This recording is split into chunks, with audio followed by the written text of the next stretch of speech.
As far as early season surprises go, there might not be a bigger one than the Louisville Cardinals. I mean, I don't think anyone expected them to be particularly good in head coach Kenny Payne's first year leading the program, as they didn't get any votes in the preseason AP poll and they were picked to finish 12th in the ACC, but I don't think many predicted that the Cardinals would start the season with 8 consecutive losses and be winless entering the middle of December. Somehow though, here we are, and the Cardinals have failed to live up to the minimal expectations placed upon them. Yeah, Louisville has problems not even Flex Seal can fix, and fans are so desperate that they're flashing the Patino signal wishing for the glory days of the early 2010s to come back. It's not a good spot to be in, and hope is fading fast for this program to become nationally relevant again. Today we'll be taking a look at why Louisville has been such a disappointment this year, and maybe if we're lucky we can find something for Louisville to be enthusiastic about in regards to its future. So let's dive into the Louisville Cardinals and see what the hell is going wrong.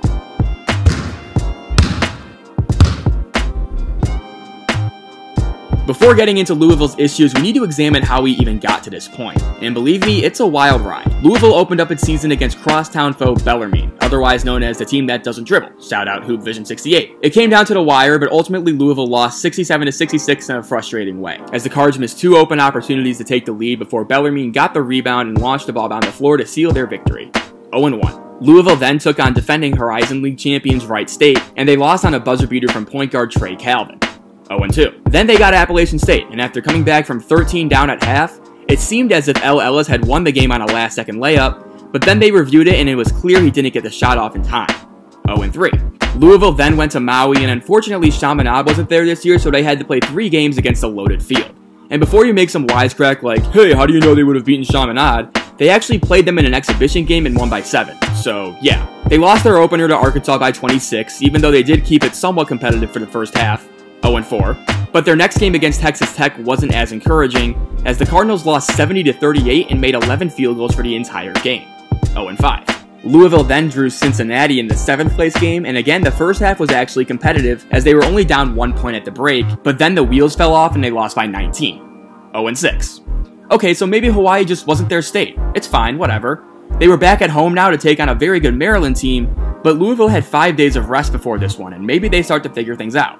Nope, you're wrong. Look it up. Louisville lost by 25, 0-7. Finally, they got Miami at home, and that was never really a game, and Louisville lost 80-53, 0-8. I watched all of these Louisville games, and after I was done washing my eyes out, I was able to identify some key reasons as to why Louisville has failed to get into the win column this season. To put it bluntly, Louisville's offense sucks. This sucks more than anything that has ever sucked before. Like, it's really, really, really bad. Looking at their statistical profile, it's hard to identify anything this team does, even at an average level. They shoot 37.4% from the field as a team. They make 27.2% of their threes. They turn the ball over on around 25% of their possessions.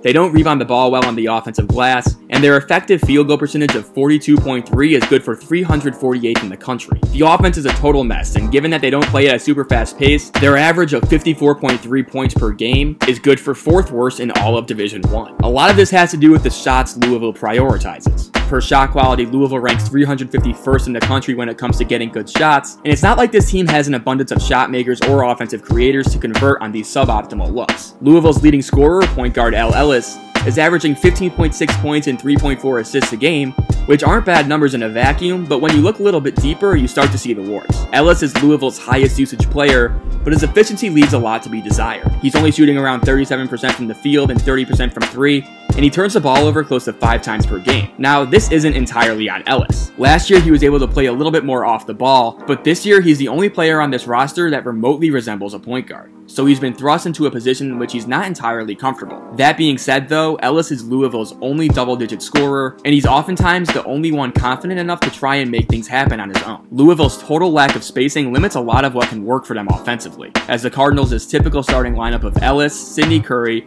Brandon Huntley Hatfield, Michael James, and Jalen Withers shoot a combined 28.8% from 3, and worse than that, they've only taken a combined 97 3-point attempts. So defenders can leave the Cardinals open knowing that either A, the player will be open and not shoot it, or B, the player probably won't make it even if they do shoot. Hybrid 6-man and starter JJ Traynor looks to be the most efficient 3-point shooter on the team at around 36%, but he's only taken 14 threes through 8 games, which is not a good volume. The dearth of shooting threats also lends itself to a total lack of playmaking. Louisville's assist rate of 37.4% is 359th in the country, and when looking at raw numbers, you'll find that only Ellis is averaging more than an assist per game, and nobody on the roster has an assist-to-turnover ratio greater than 1. It's an outrage! It's a scandal!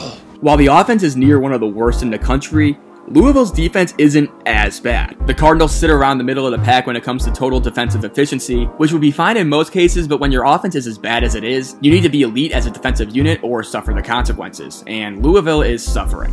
In a typical half-court setting, Louisville's defense actually isn't awful. They usually rotate well, contest shots, and rebound at a decent rate, so it's not like all is totally lost on that end of the floor. The main problem with Louisville's defense is actually the offense. Louisville struggles committing live ball turnovers and then not getting back on defense to correct their mistakes. In Louisville's 3-game Maui stint, for example, the Cardinals allowed an average of 17.7 fast break points a game, including an absurd 29 fast break points against Cincinnati. Think of how annoying it is when the defense you're starting in fantasy football is playing really well, but then their offense commits a turnover in their own territory, leading to an easy score for the opponent and a deduction of fantasy points for you. That's the main issue with Louisville. The offense is so disastrous that it's causing the defense more problems than it deserves, and contributing to the lopsided margins in these games.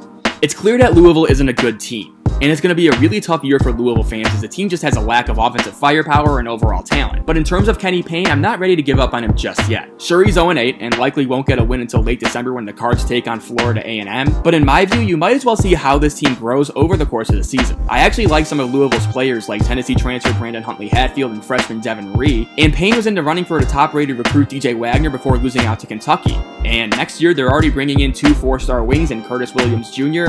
and Caleb Glenn.